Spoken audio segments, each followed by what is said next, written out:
अस्सलाम वालेकुम। Welcome to my YouTube channel technical Irfan में खुश आमदीद। तो दोस्तों, अगर आप मेरे चैनल पर नए हैं तो जल्दी से चैनल को सब्सक्राइब कर लें ताकि आने वाली हर नई वीडियो आप तक बआसानी पहुंच सके।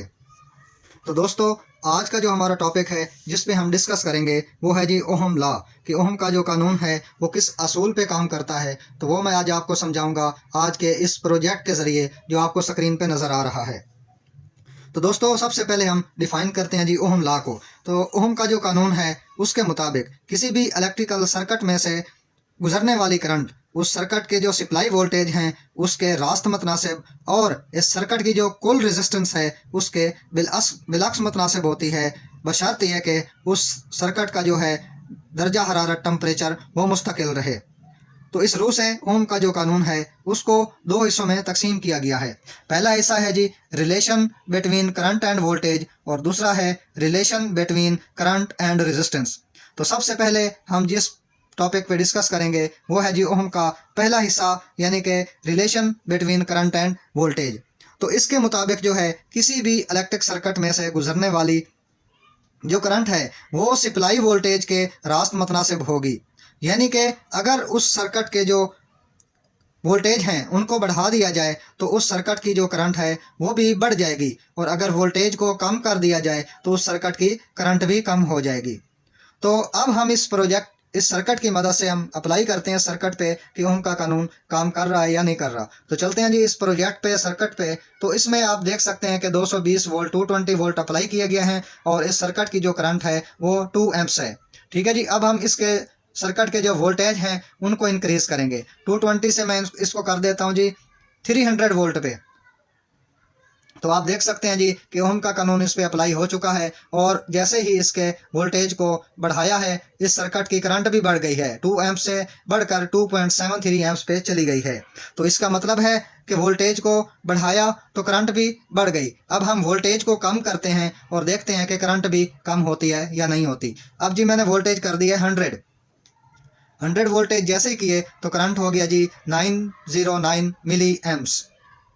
तो मतलब ओम के कानून का पहला हिस्सा इस पे अप्लाई हो चुका। अब चलते हैं जी दूसरे हिस्से की तरफ।